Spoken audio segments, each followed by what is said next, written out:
You're standing in Pudding Lane on the night of September 1st, 1666, and you don't know it yet, but the city around you has only a few hours left to live. The air smells like cold smoke and horse dung. Timber-framed houses lean over the narrow lane, and their upper floors almost touch across the gap. Somewhere nearby, a dog barks. A shutter clacks in the wind. Inside the bakery behind you, the ovens have cooled from the day's work, but embers still glow in the ash.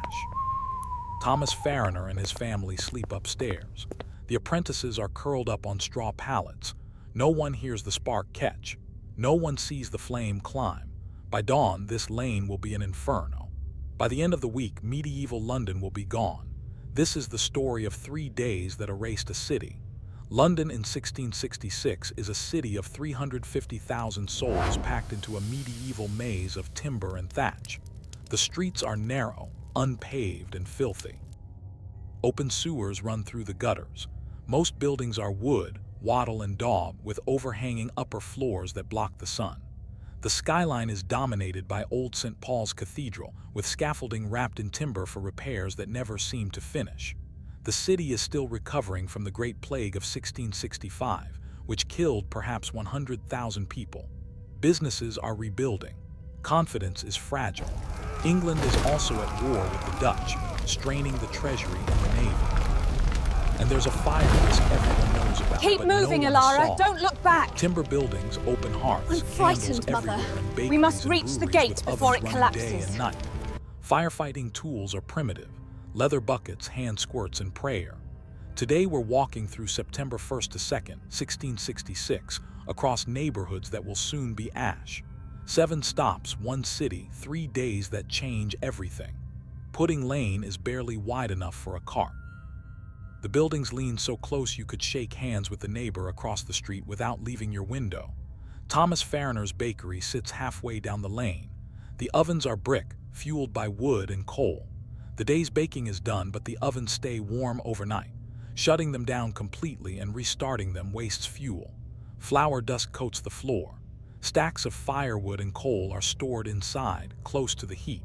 This is normal. Every bakery in London does the same. Upstairs, Farriner sleeps with his wife and daughter. His apprentices and a maid sleep in the attic. The guilds regulate baking schedules. Bread must be ready by dawn for the morning market. Fire risk is part of the trade. You accept it or you find another job. Around 1:00 a.m. something ignites. Maybe a spark from the oven. Maybe an ember blown by a draft. It catches the firewood, then the wall, then the staircase.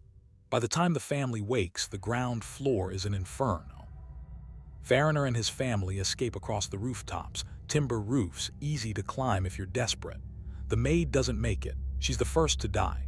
Neighbors wake too, shouting.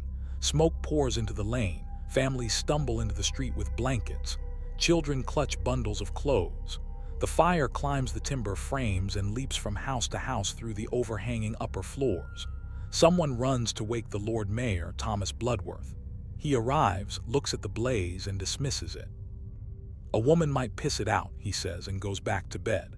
There's no fire brigade, no organized response, just neighbors with leather buckets forming chains to the public conduits. But the summer has been dry. The wind is blowing from the east. The flames are already ahead of the buckets.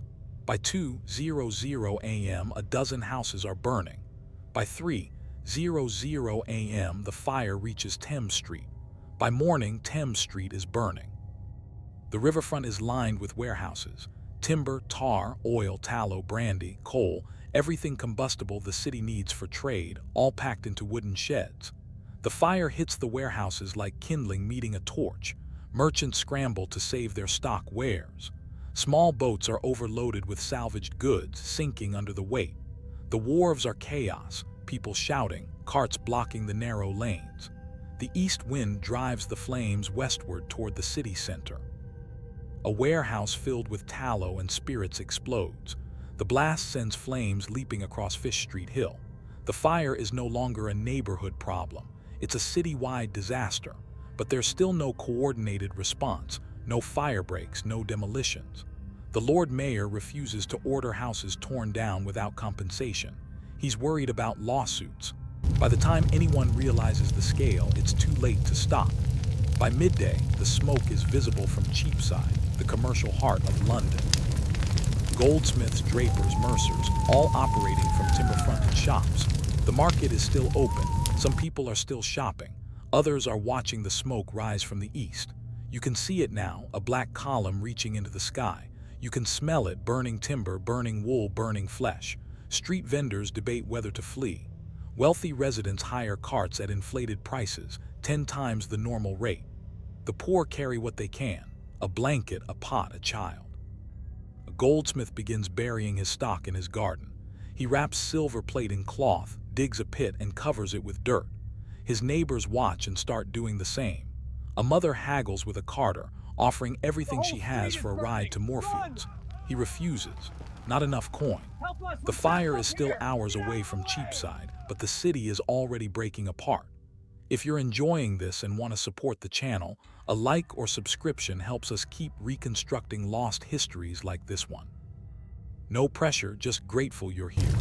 That afternoon, old St. Paul's Cathedral still dominates the skyline. Medieval stone with timber scaffolding wrapped around the tower for repairs. Booksellers' stalls clutter the churchyard. The booksellers are carrying their stock inside. They think the stone walls will protect the books. They're wrong. The cathedral has a lead roof, timber scaffolding, and pews and furniture inside. And now thousands of books, paper, leather, ink, all combustible. Refugees are sheltering in the nave. Families with bundles, children sleeping on the stone floor. A clergyman stands at the west door, watching the smoke darken the sky. He realizes the fire won't stop at the city walls. By evening, the flames will reach the churchyard. By the next morning, the lead roof will melt and pour into the streets like a river. The cathedral will burn for days. As night falls on September 2nd, the fire is unstoppable. It's consuming 300 acres. Churches collapse. Guild halls fall. The guild hall's lead roof melts. The stones crack in the heat. King Charles II and his brother, the Duke of York, are in the streets organizing fire breaks.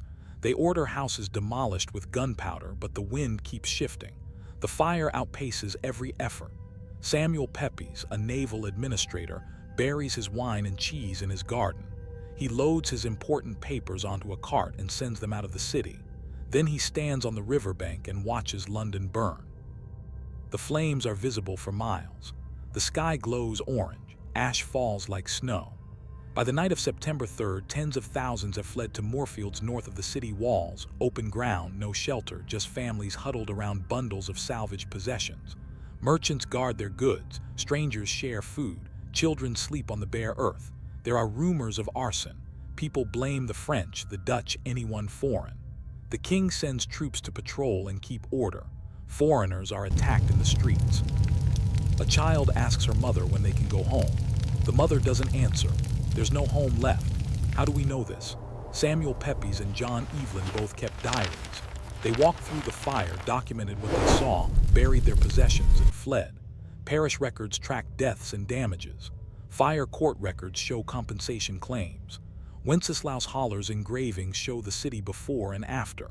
We've used AI to visualize lost streetscapes based on period maps and survivor accounts. The details are grounded in evidence, but no image can capture what witnesses saw: the heat, the noise, the terror of watching a city die. The fire burns until September 5th. By then, 13,200 houses are gone. 87 churches are destroyed. Old St. Paul's is a ruin. The medieval street plan is erased. 6 people officially die, but the real number is unknown. The poor, the homeless, the unrecorded. How many burned in collapsing buildings? How many suffocated in the smoke?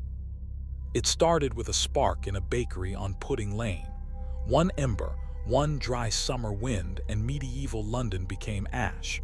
After the fire comes rebuilding a ruined city. London will rise again, but it will never be the same.